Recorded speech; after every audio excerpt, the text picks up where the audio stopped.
Hey, yo, what's up, YouTube, man? It's your boy, Ashton Jackson, man. I'm going to be talking about the recent injury that's been happening, the Tyler Guyton debacle, cornerback depth taking a hit, as well as online depth outside Tyler Guyton dealing with that injury that he suffered. So before we hop into the video, I would appreciate if you guys would like the video, subscribe if you're new, comment, and share my video with anyone who you think will enjoy my content.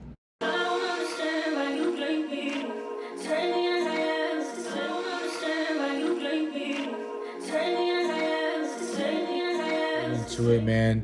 That Tyler Guyton debacle was exactly what it was in terms of evening. There was a report that said Tyler Guyton went down in practice with what was feared to have been a torn ACL.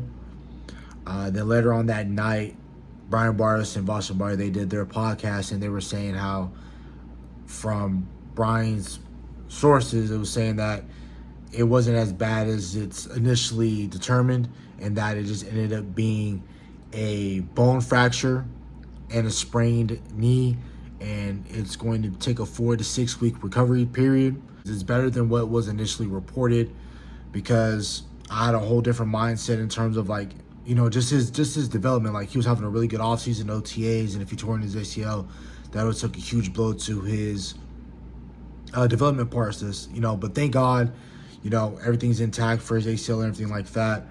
But the one thing I don't like for the 4 to 6 week recovery time period is that the one thing I don't like about it is that he's going to miss all of camp.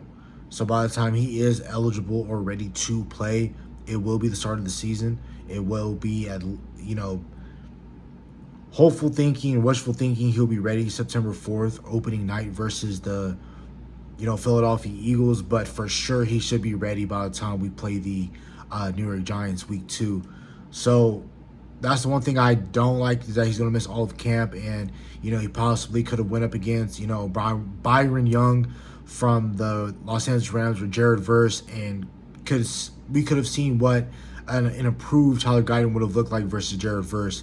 And, you know, Tyler Guyton possibly would have played some preseason snaps, and it just would have been great if he was out there for a while. And then, you know, eventually the Michael Parsons deal is going to get done, so it would have been lovely if we was able to get it done by sometime next week. And if he was still healthy by then, he can have reps versus Micah, as well as all the depth that we have in the defensive end room, like Dante Sam, Donovan Ezraku, Marshawn Nealon, you know, Micah. That would have been great. But at least he'll be back, and we didn't lose him for the season, so thank God for that.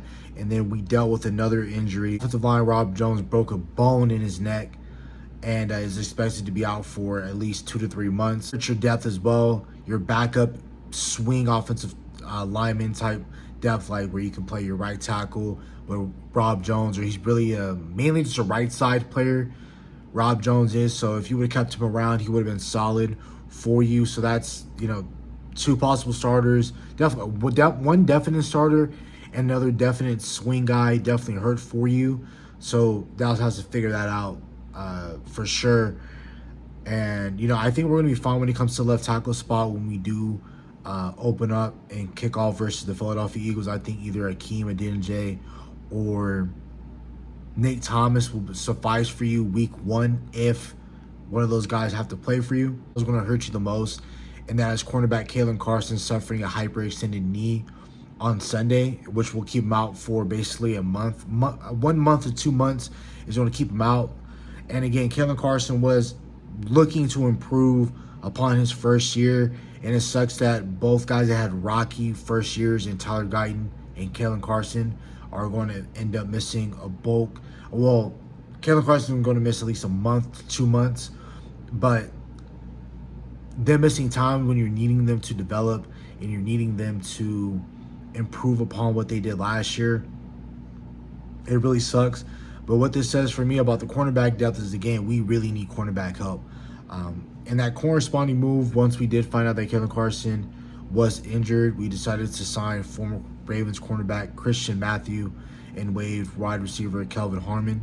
So if I'm the Dallas Cowboys, it's clear, and I talked about this in my video before camp, about the positions that we need to fix and how we could potentially fix them. And for me, cornerback was as simple as, at the time, signing Stephon Gilmore, signing Mike Hilton. Mike Hilton had signed with the Miami Dolphins, I believe, sometime last week. So that is off the board. I wanted Asante Samuel and Stephon Gilmore. But if I'm the Dallas Cowboys, I should be playing around, and I should go out there and sign Stephon Gilmore and have him bring on a 1-year deal, and just to see if he can, not if, but just to see, can he step in, and does he still want to play football? Of course, he did publicly say that on Twitter that he wants to come out and play again, but just have him play for 1 more year until guys come back healthy. The opposite that can hold down the fort, opposite of Kyrie Elam, and then have Deron Bland play the slot when Deron Bland comes back from dealing with his firstborn child. So once he comes back to camp ready to play, we're going to definitely need outside help. So really that was pretty much it in terms of the injuries. Prayerfully no more injuries throughout the rest of the year, but injuries are going to happen as part of the game. But as long as we don't have any major significant type of injuries, I think we're going to be fine. But even like last year, you don't want to happen last year to this year where, you have all your guys aren't playing at the same time. And then when you do get some of your guys back, your other guys are gone for an extended amount of time.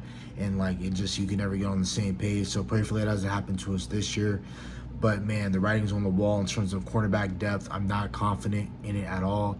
I believe we do need to go out and go sign Stephon Gilmore or a proven guy at that spot that is talented at least. And then offensive line depth, I think we're going to be fine. We haven't taken a major blow, thank God, but we're going to find out, But early on in the season, just so far, and just the offseason, our depth is being tested right now. So that's about it for the video. Hope you guys have a nice day. Stay safe, stay blessed. Bye.